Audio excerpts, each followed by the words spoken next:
Hi, my name is Gregory Newson. I'm an artist, writer, and historian. I started this journey of touring historical and Civil War events through painting, which I've written a book that details what my life was like at the age of 14, starting to paint and excelling in painting because I was dyslexic, and which was undiagnosed, and an embarrassment in school was a cornerstone of my hooky playing that led to disastrous results and me walking away from art. When Norman Rockwell gave me a personal scholarship, I won several art shows, which is illustrated in the book. I get high watching paint dry. Um, I'm trying to develop an audience uh, in front of recovering drug addicts, uh, Native Americans, young college students, to explain the term of passed down DNA trauma, which a lot of our young folks, including myself, suffer from unknowingly, and which is could be the cornerstone of addiction and substance abuse in America. Now, we must understand substance abuse, addiction, was America's biggest challenge. And when I say that, I mean that slavery was an addiction. And America would have been a far more advanced country if we had not employed slavery. And when the whole body of America decided that they were indulging in this activity, the whole body got divided. One part of us said slavery got to go, and the other part said we need slavery.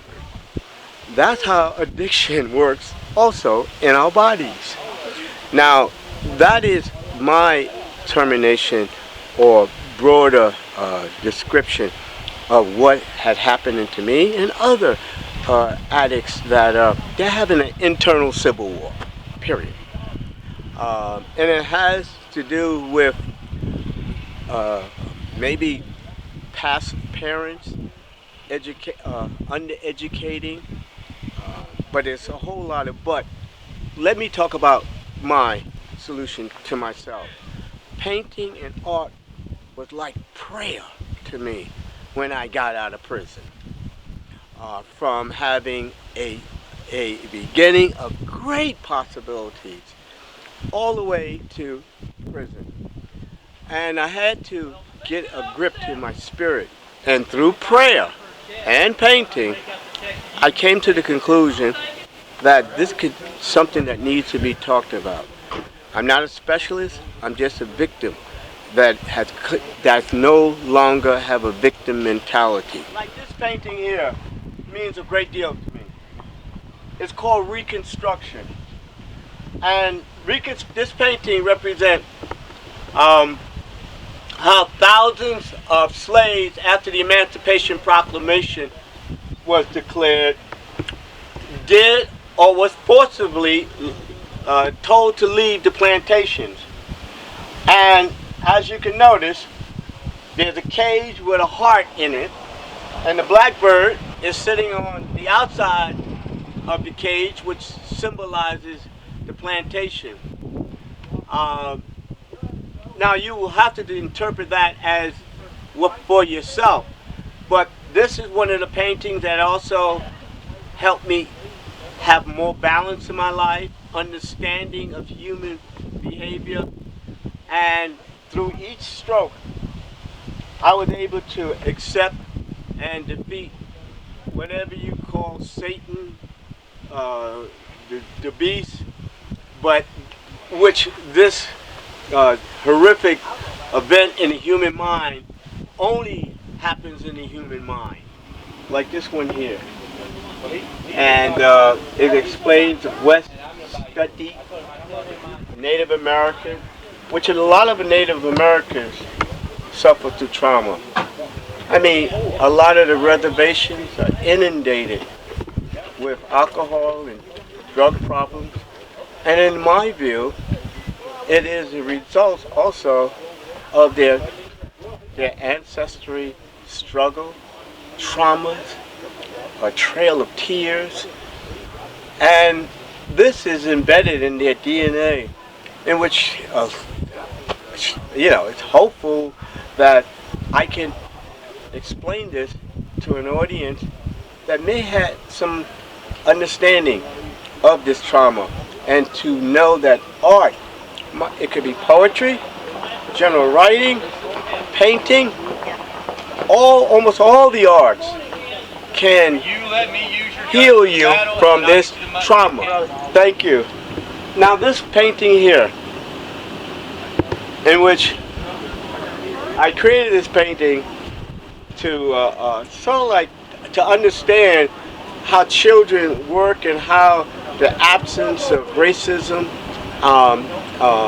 and the other is not visible, apparent. And this painting's named "I Will Protect You from Mr. Sherman," in which a little white Southern girl is holding her black doll baby. And all my artwork has little captions underneath them. Like this one says, "I will protect you from Mr. Sherman." It was long suspected by whites and believed both in the northern and southern American hemisphere by slave owners that white children were assimilating into black culture, which was real, and futile steps to prevent this unsuccessful attempt by whites. And this is like the kind of work I associate my healing with, to go further into history, learn more about human behavior, and paint it. There's other symbols I'm going to show you now, and try to give you some explanation of how the psyche has been so trained by society to not to be open-minded, to not to see past what the normal interpretations of these symbols. And I hope that I get the chance to have a broader conversation with your audience on stage about DNA passed down traumas, and also its association with substance abuse, alcohol use, and other today's problems that our youth and many adults are suffering from. So until the next time, I hope to speak with you. Thank you so much.